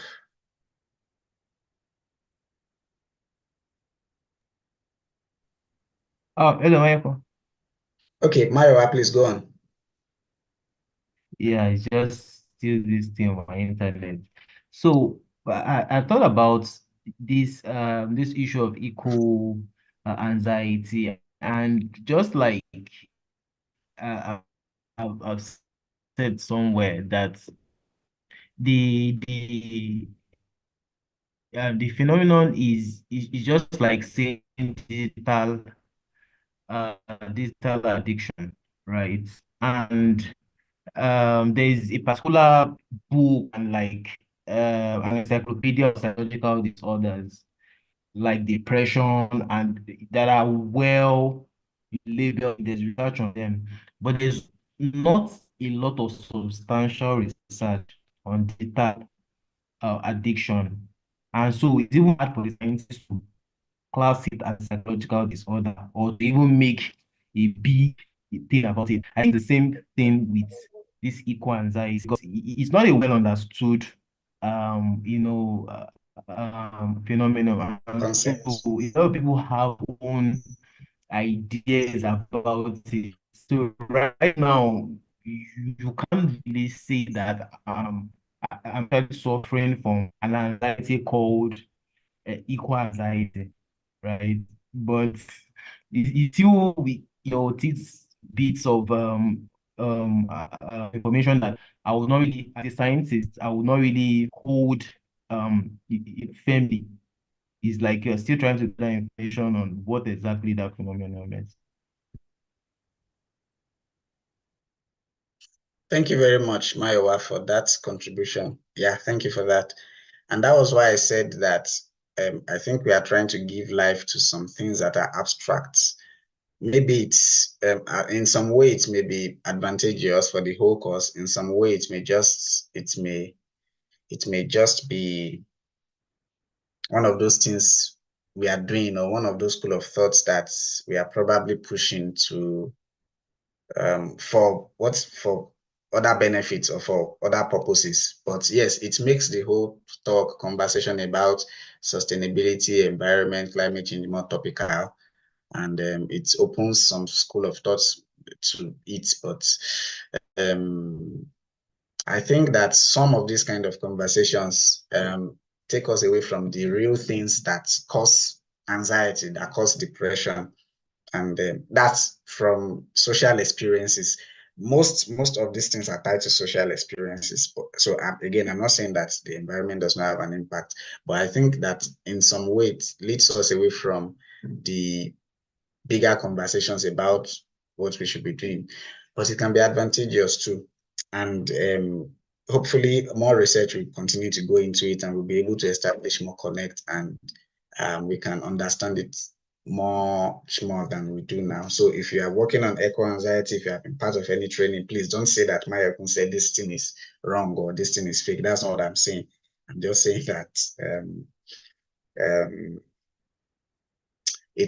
I think it has its benefits, and right now, personally, I'm not really seeing much of it yet for the whole course, and that's my own opinion.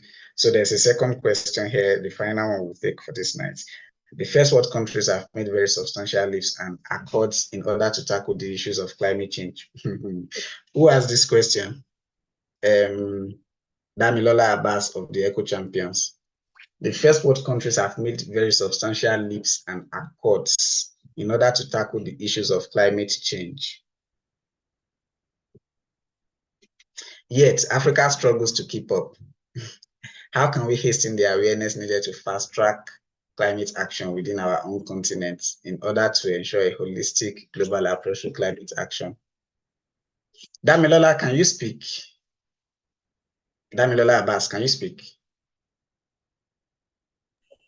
Sorry, the question is from the group.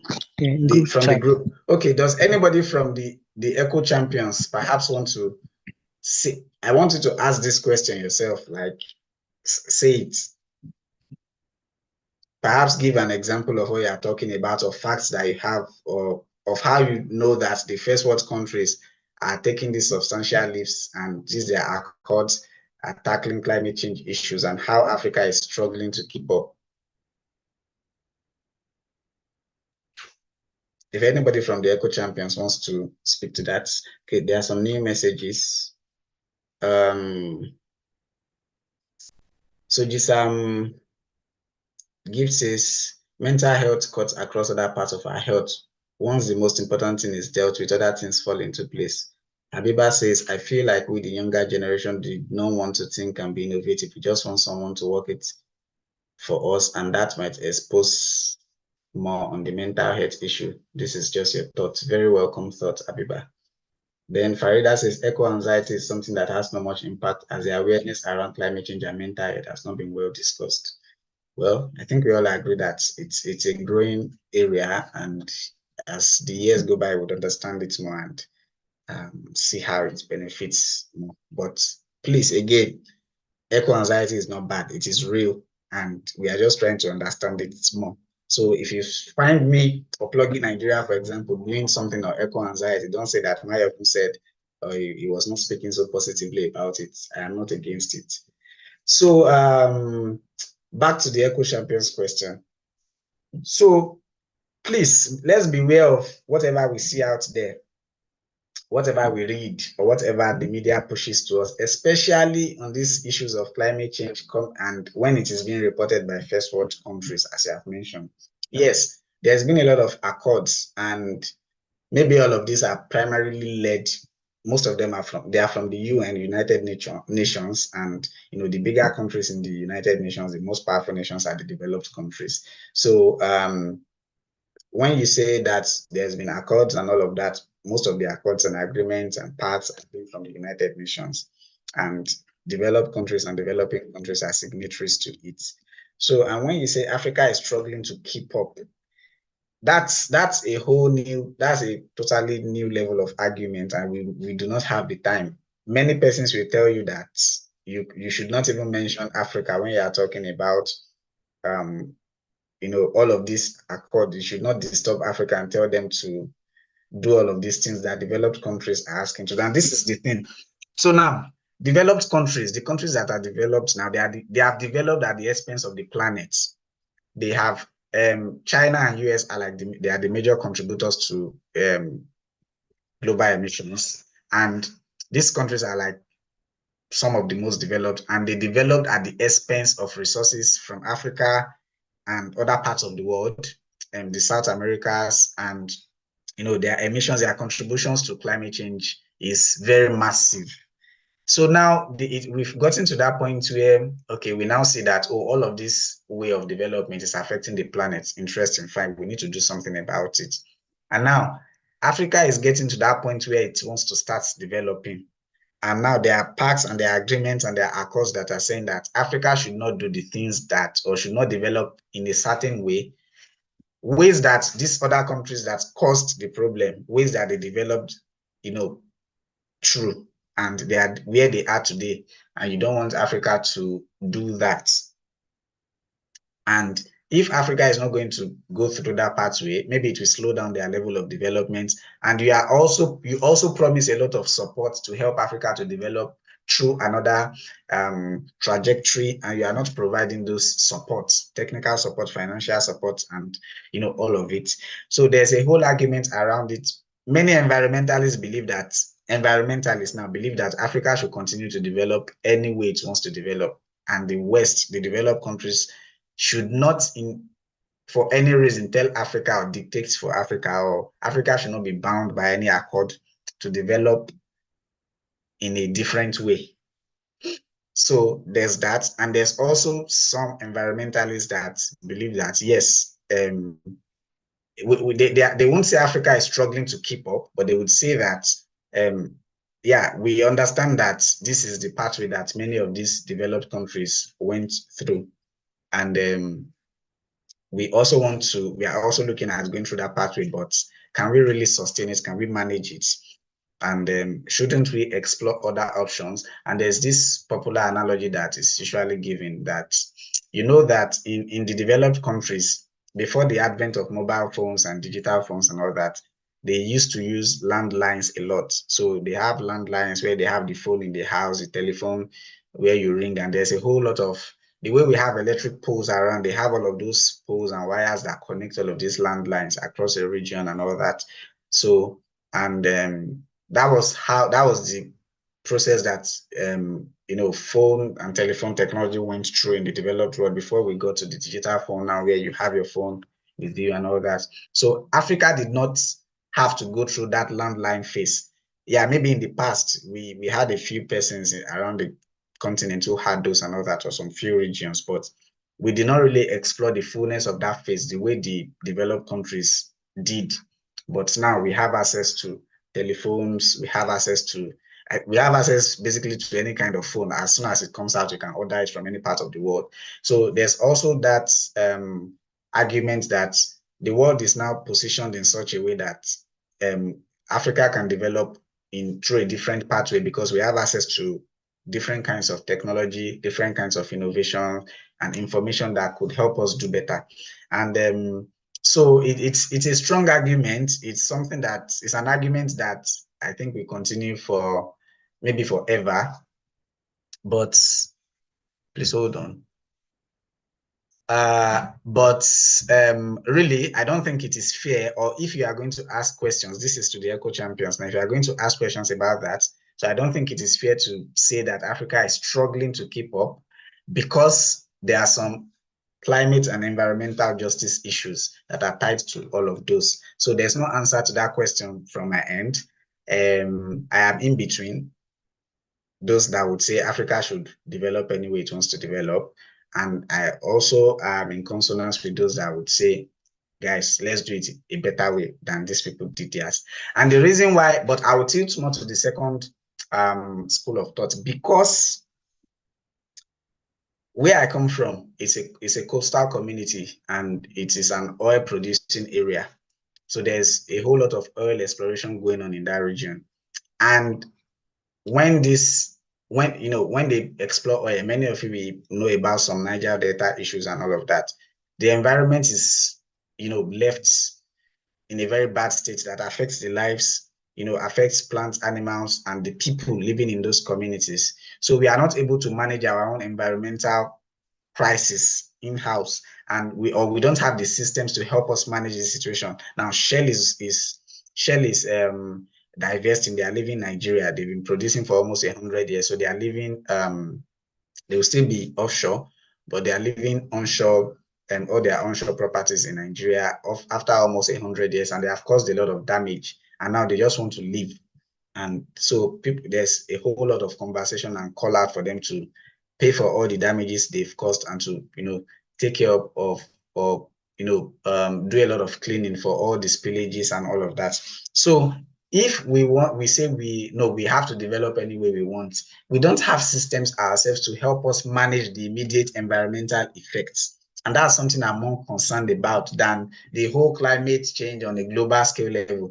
And the truth is, in all of these accords and meetings, global meetings at the UN level, where they have these negotiations about climate change and all that, please know this truth, that every country is going there to protect their interests. It is supposed to be a global thing. United Nations is supposed to be a globalization agenda. But the truth is, most countries go there to protect their interests. So everybody takes their country first, and they want to negotiate and they want to structure any agreement in ways that will favor them. That is primary for every country. So please note that, and don't think that Africa is being difficult in this whole globalization agenda. No, that's not the case. So, but coming back to Africa, if we want to develop through, exploring coal, oil, and all of that, we want to continue to develop. Fine. Do we have systems to manage all of the crises that comes with those in our own immediate environments? Now, I'm not talking about how it will impact the world. In our own Africa, in our own microclimate, do we have systems and structures to help us manage the negatives that will come with it?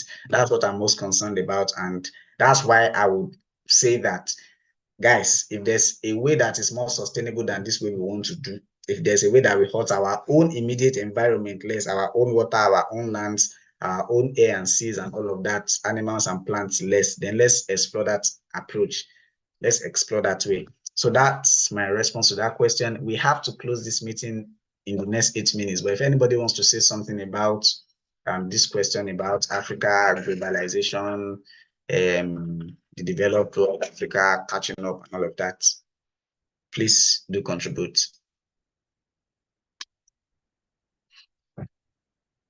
So before anybody speaks, again, many of the responses I have given to these questions are my own personal thoughts and opinions based on information I have had access to and engagement I have had with people,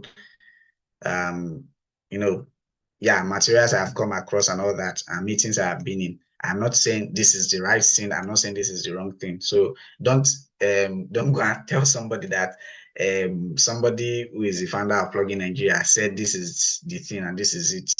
These are issues that affect people in different ways, and people would think about them in different ways. So please understand that, and don't believe everything I have told you.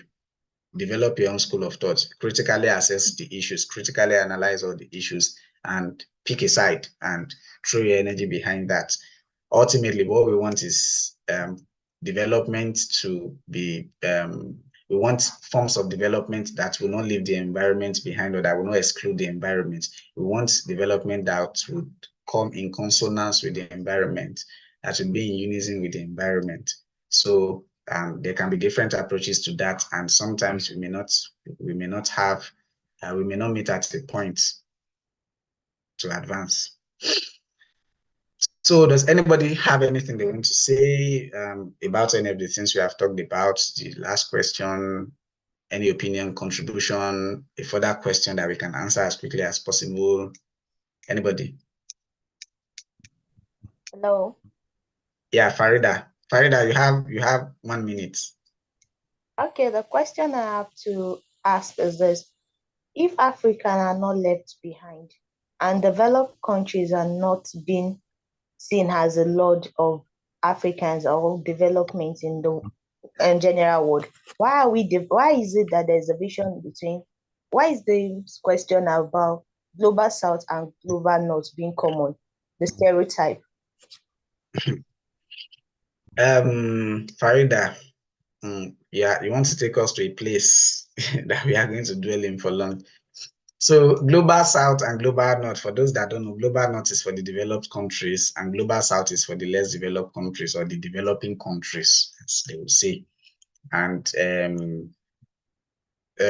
yeah, is it a stereotype? I personally, I don't like the words global north and global south. I feel like I don't think a time would arrive when any country that is currently being classified as global south is going to actually progress into becoming a global north country. Because I think that the global north countries will want to keep it that way it's mostly for economic benefit. See, all this conversation we are having about sustainability, some developed countries and wanting things to remain or wanting things to be different, and they think, okay, Africa has to do this. Most times it ends up to all the conversation leads to one thing, and it's how every country wants to continue to every country wants to be the one to, capitalism is the word. That's what I think, that ultimately every country is trying to protect their interests so that they can continue to build an economy or expand their economies, whether at the expense of the environment or whether, also, not at the expense of the environment. So everybody is looking for how to continue to develop, and the whole development we are talking about boils down to expanding your economy, because it's when your economy improves that you are able to build better systems and structures and have, a better standard of living for your people. So that classification, I don't like it, but I think it has come to stay, and it's something that it's in the classroom, it's in every discourse about, when we are talking about this development issues, immediately you hear global south and global north, and I wish that I could say that we could change those words or something for those that may not like it, but really it is a true reflection, if you really think about it, of how some countries are developed and how some are not developed, and how the global south or the global north is trying to yeah, everybody's basically trying to develop, but many questions are being asked or many requests are being made of the global south not to develop in a particular way, and it looks like the global south have been conditioned or are getting conditioned to remain as a global south, while the global north will continue to remain as a global north. Then conversations about colonialism and neo-colonialism will start coming in here and all of that. So it's a whole lot of, it's a bigger thing to talk about, and this is not the right time or space for that. So I know I did not answer your question, Farida, but sorry, I cannot answer your question.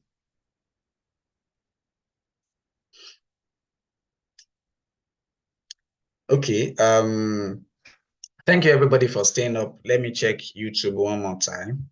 Thank you for staying on the call till now. We've spent an awful lot more time than we should have. So I would, the homecoming continues. please, very importantly, I think I would look into the financiers and the goats and even the climate tech guys. We need to be more serious. If we are going to have fun with this, we really need to do all the bits that we have to do.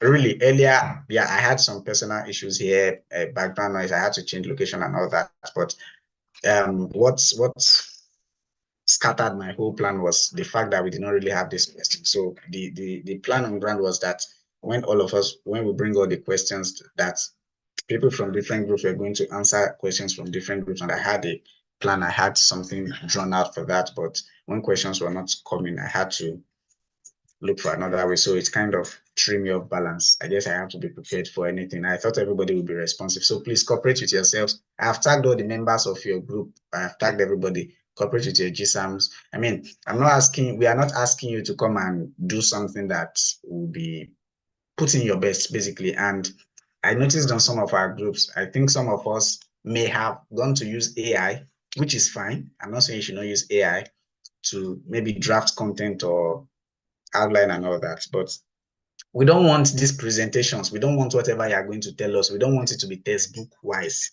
We don't want you to come and tell us that, or you are speaking on realities of climate change, for example.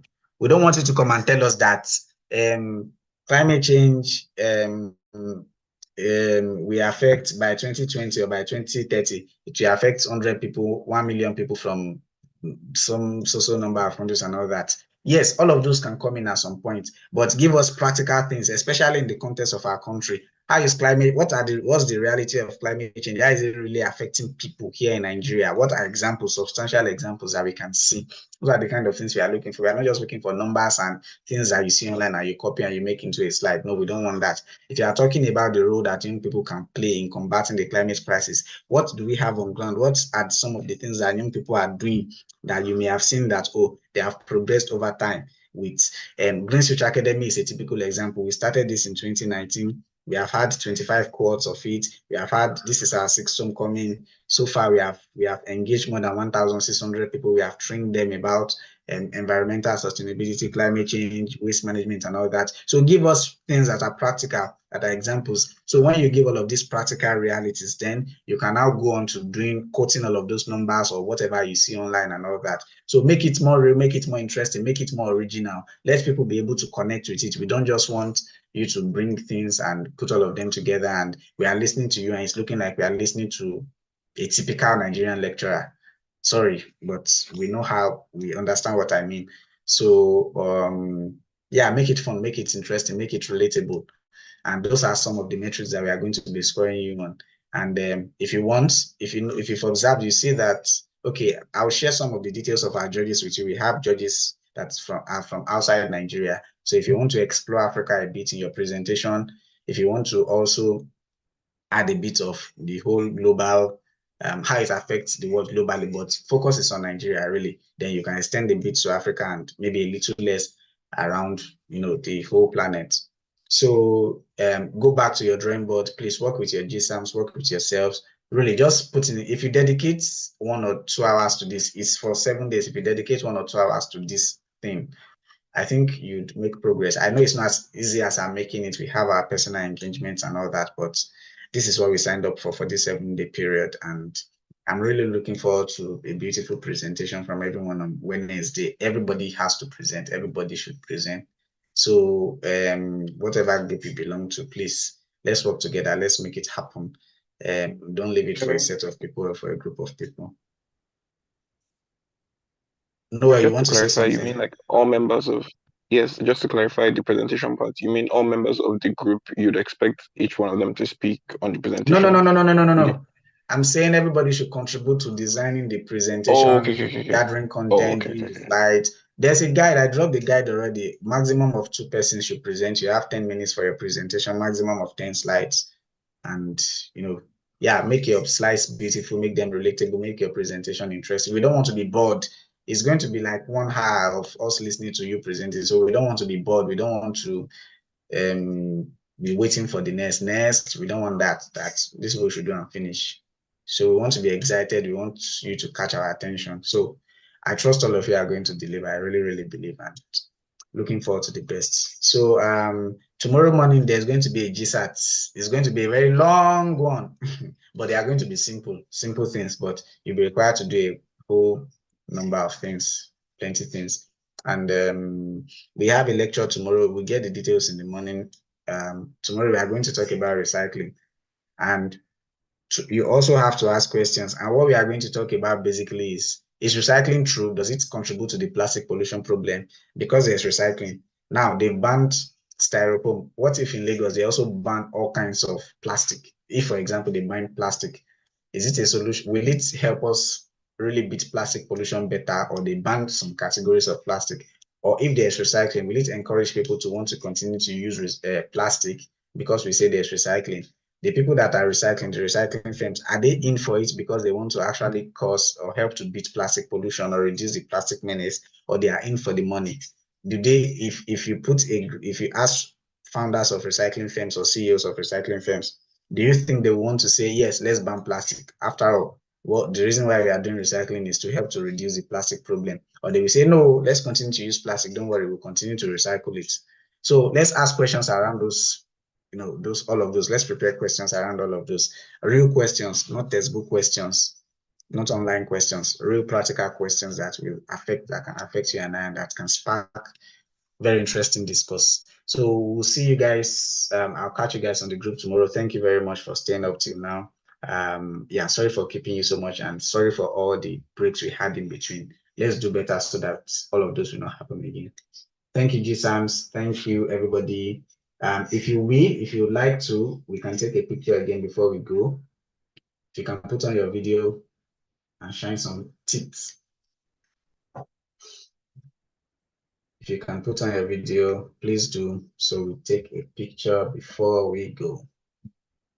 I have 2 videos on. Now 6.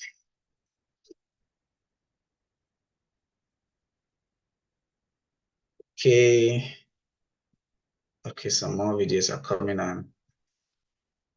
Yeah, Oluwafemi, I see you. Aremu, I see you. Ogechuku, shine some Tito so we can see you. Farida, we cannot see anything. You are in the global south. No light. GSAM Olamide, Oluwaseun, Damilola. Okay, so I'll just take a picture now. Please hold on.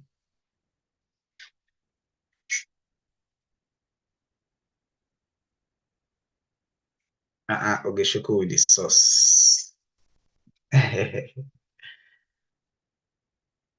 I have one picture. I want to take another one. Okay, I think a few persons just put their videos on. Please hold on a moment. So guys, when you get back to your group, go and ginger them or go and call all your people. Talk to them. Just try your best, even if it's 2 of you that are working. I think at this point, we should go beyond waiting for everybody to come out or what should we do? If you've seen 1 or 2 other persons that are willing to do stuff, just do whatever you can with them. Yeah, let's say green, everybody. Green. Say green, no. Green, no. Okay. Yeah, that's all for the evening. Thank you, guys. You can unmute and just say bye. And bye. Bye, everyone.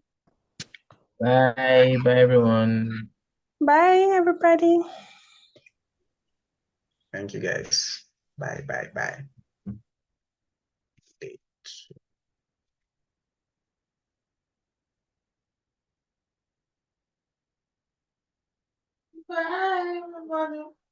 God, I'm still on. Sorry. And I'm live on YouTube. I need to stop the YouTube. Okay.